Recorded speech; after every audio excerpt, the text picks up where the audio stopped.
Philippe Jamet, bonjour. Vous êtes président de la conférence des grandes écoles, les directeurs de l'école des mines de Saint-Étienne.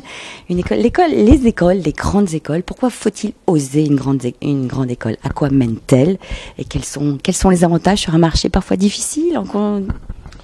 Alors d'abord, il faut venir dans une grande école parce que c'est une expérience extraordinaire de formation, une expérience humaine remarquable, et puis aussi un accès à l'emploi pratiquement garanti, comme en témoignent les résultats de notre dernière enquête insertion qui viennent d'être publiés et qui démontrent qu'en dépit de la crise, nos diplômés, ingénieurs, managers ou d'écoles diverses se placent encore très très bien pratiquement dans tous les secteurs.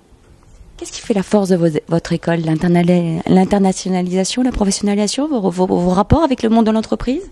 Ce qui fait la force des écoles, c'est d'abord leur pédagogie, c'est cette approche finalement individuelle de l'étudiant, la relation presque de compagnonnage que nous avons avec chacun des étudiants et qui permet de les amener à leur maximum de potentiel, à la fois en termes professionnels et en termes humains.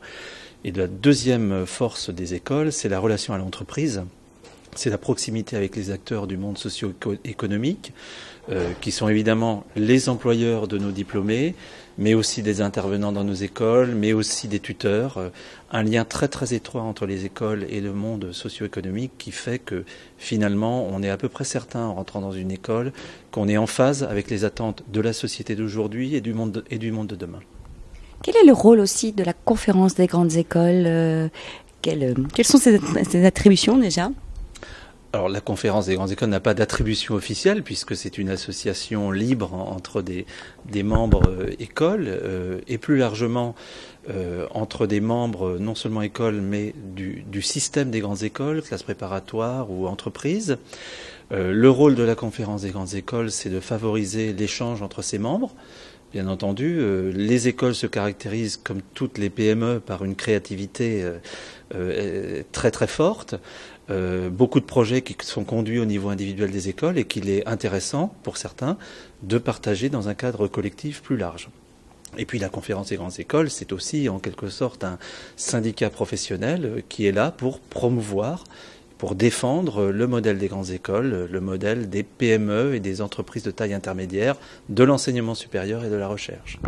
Y a-t-il une tendance, un chiffre qui aura marqué cette année ou qui va ouvrir l'année 2014 dans le monde des écoles? Peut-être l'apprentissage, peut-être la création d'entreprises, peut-être quelque chose qui vous tient à cœur ou un projet que vous aimeriez voir impulser? Alors dans notre enquête insertion de cette année, on remarque quand même une croissance en proportion très importante de la création d'entreprises. On souligne toujours le déficit d'élèves de très grandes écoles qui rentrent dans des PME ou dans des entreprises de petite taille, mais ils en créent beaucoup. Et cette année, ils en créent encore plus que les années précédentes. C'est une tendance à l'entrepreneuriat, à la prise de risque, qui est évidemment à mettre au crédit de la pédagogie des écoles, mais aussi à mettre en relation avec l'évolution du contexte de l'emploi qui pousse beaucoup de diplômés des écoles comme d'ailleurs à prendre leur destin en main directement. Philippe Jamet, merci.